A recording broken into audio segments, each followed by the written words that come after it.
This was our last day visiting with family near Toronto. We had dinner together at Red Lobster. It was a very good dinner, and we had fun joking and laughing and chatting. We'd like to extend a huge warm thank you to our hosts for treating us to this great dinner.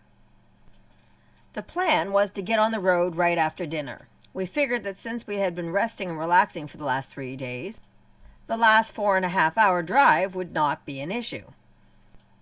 However, as you will see, it didn't quite turn out that way. Ladies and gentlemen, the Traveling Wildberries.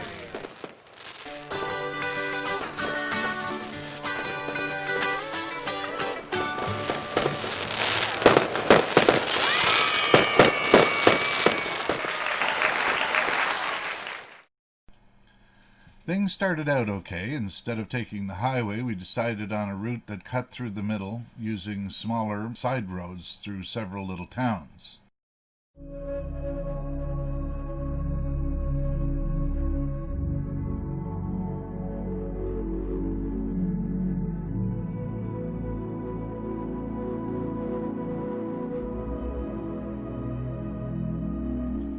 We actually stumbled on a small petting zoo. It was closed, but we stopped in the huge parking lot to stretch our legs and look around.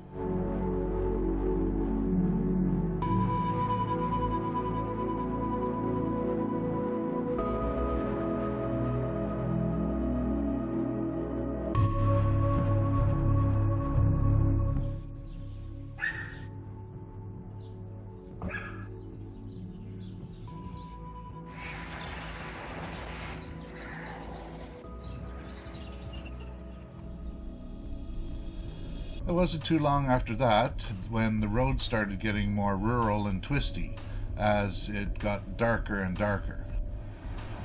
It also started to rain, which made the curvy rural roads even more precarious. And if all of that wasn't enough, I started to get very tired. We only had about 2.5 hours to go, but I felt it would be safer if we stopped. Kat wasn't too keen on the idea. She seemed to have her heart set on getting home. I figured that since it was only a few hours to go, we could push on, and as much as Ken wanted to make it happen for me, he realized that his eyes were too droopy and he was feeling too tired to tackle the increasingly darker and windier roads. I desperately did want to continue as well, but I decided it would be safer not to push on. We decided that we would find a place to hunker down in the next little town we came across. That next little town offered up 2 options. One was spot on the side of the road, which seemed to be headed out of town towards the town dump, and a huge open lot behind a gas station on the other side of the road, which already had an RV park there. We opted for the spot at the back of the gas station near the other RV. At some point in the early hours, we heard a loud truck pull up about 20 feet in front of our RV and release its air brakes with a loud It was a bit unnerving.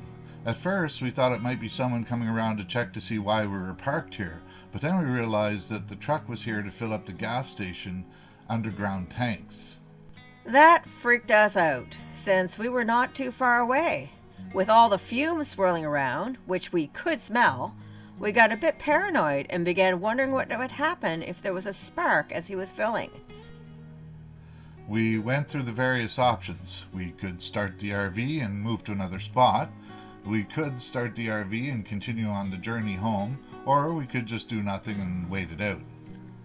We opted to just wait it out, but just as we decided on that option, we got to wondering if it might be a good idea to turn off the pilot light for the fridge, just in case.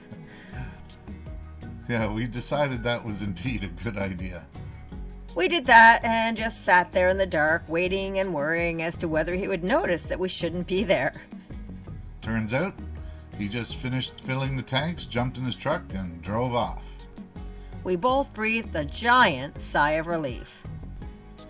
Yep, after all the excitement, if you can call it that, it was a wonder we managed to get back to sleep at all. We woke up early the next morning and headed out on the windy roads, which were still very windy, but much easier to navigate with the daylight. The morning drive through the last few little towns was nice and rather peaceful. We pulled up to the house to find the grass around the RV shelter quite overgrown, and the neighbor's cat wondered where the heck had been for the last 3 months. Even though we had an amazing journey, it sure does feel good to be home. Indeed. We would like to take this opportunity to thank you all for tagging along and experiencing this great journey with us. We sincerely hope that we were able to capture and convey enough of the sights and sounds that you were able to get a good sense of what it was like to be on the road for 3 months, traveling to the west coast of Canada and back. We certainly did enjoy it. For the record, here are some of the numbers. We were on the road for almost exactly 3 months, from June 4th to September 3rd, 2018. We traveled approximately 7,795 miles. We walked, according to our watches, approximately 1,820,000 steps, which translates to 1,265 miles. We burned some 800,000 calories, and fortunately we reintroduced almost all of them in the same amount. That said, we still managed to lose a few pounds. The total for gas, which was an averaging about $1.30 per liter at that time, was approximately $3,700, which is pretty close to what we had calculated. We went over our total calculated budget beyond just the gas by about $800, which isn't too bad, all things considered. Here's a list of all the places we either stayed in or visited. Once again, we would like to say a huge thank you to everyone who watched and gave a thumbs up on our videos, as well as a huge thank you to Marg and Pop in Calgary, and Kathy's brother and sister-in-law in Markham for their hospitality while we were staying with them. Please stay tuned for the next journey, which was a 2-month excursion to Canada's East Coast, a journey which we coined the Eastern Canada Beach Tour.